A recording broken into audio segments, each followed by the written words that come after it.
دیروز چون کل روز بیرون بودیم رفته بودیم مسابقه فوتبال بچه‌ها رو ببینیم و تا دیر وقت تا غذا درست کردیم و خوردیم و تا خوابیدیم خیلی طول کشید. خلاصه خیلی دیر وقت شد. بعد نتونستیم ظرفا رو بشورم. شبم که تا صبح اصلا درست نخوابیدم. صورت کلا با چشمایم پف کده. امروزم که دوستم قراره به خانه ما، بهترین دوستم، و دوست داشتم برایش غذای مورد علاقه‌اش رو درست کردم چون معلوم نیست دیگه کی همدیگه رو ببینیم.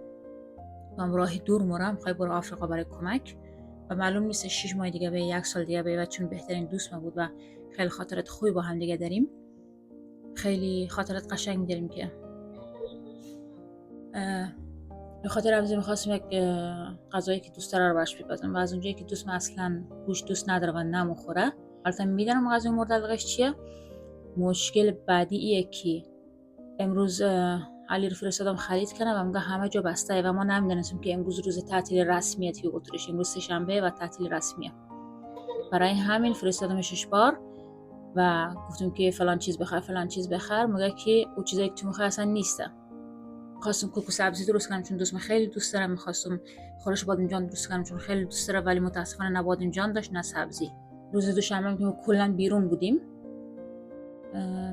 الان تنها چیزی که میتونم درست کنم اسفناجه چون دوست داره و کوکو سیب زمینی. آشکم سری قبلی درست کرده بودم. امروز انقدر وقت ندارم که بخوام آشک درست کنم.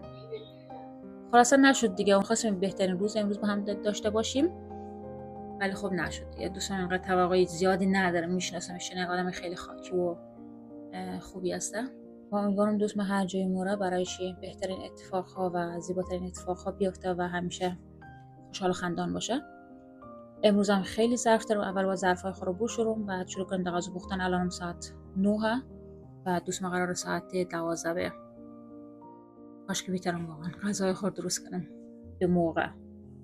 خب الانم باید برم کارای خود انجام بدم تا دیر نشده. ساعت 10:30 و فقط ظرفای خود تنیسم بشورم. بچه خود رو بردم خواباندم، برنج خود خیس کردم، مرغای من هنوز مانده و کلی کار دارم که باید انجام بدم. بس دوستم قرار ساعت 12 به. خدا کنه بیترم تمامش کنم دیگه. پیازا رو خورد کردم، گوشتا رو شستم، برنجم خیس کردم، اسفناجم گذاشتم یخش باز شه.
زعفران تمام شده بود. رفتم از اشپار زعفران خریدم، یک همچین بسته اینقدر بزرگ و الان داخلش رو باز کردم.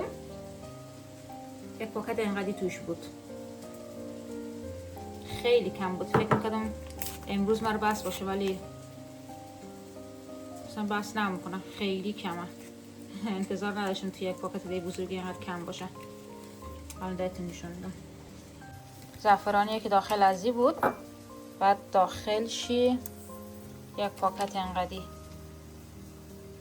اصلا هیچی رو بس نمیکنه. نگاه. الان هم کارش نمیشه کرد دیگه. الان باید از همین زعفرانه استفاده کنم. کمه ولی خب بهتر از هیچیه. دیگه از فروشگاه های اروپایی بهتر اصلا خرید نکنه. هم فروشگاه های مهاجرا بهتره. هرچی باشه آدم یک دفعه غافلگیر نمیشه. غذایی که درست کردم اینایه تمام شد. الان هم میخوام برم بیچینم روی میز. دوستم آمده که نوش جان کنیم.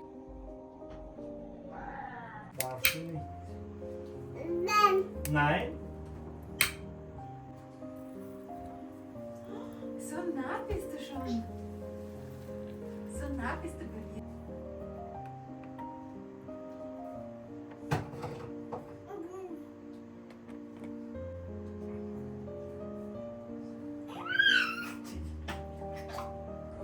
این کادو رو دوست ما برای تولد علی آورده. بنده خدا همیشه هر وقت که تولد، کریسمس، هر چی موشه دهمون میاره، یعنی برای همه میاره، تولد همه ما. خلاصه خیلی زحمت میکشه دیگه، دستش درد نکنه. بعد برای علی همیشه خوراکی میاره، چون میدونه که خوراکی خیلی دوست داره.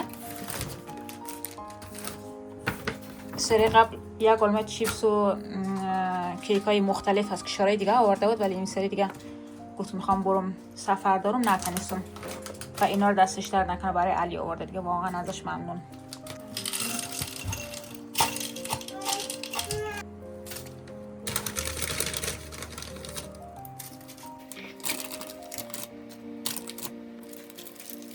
اینا رو که ما درست کردم که با چای بخوریم.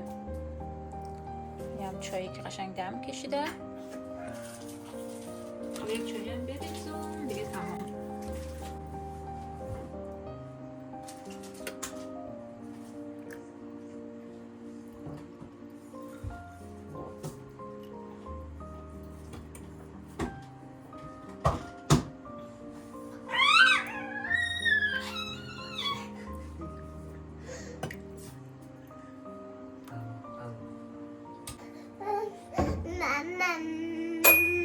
جان مامان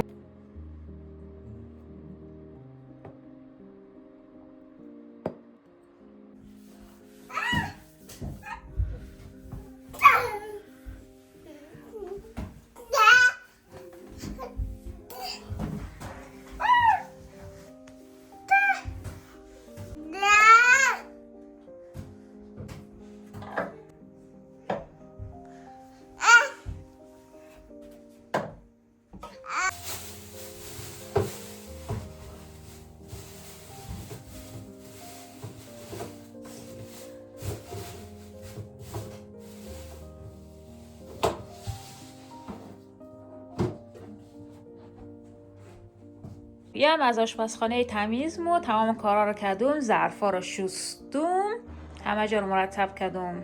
دیگه با خیال راحت میتونم برم در کارای برسم، استراحت کنم، چای بخورم اینا.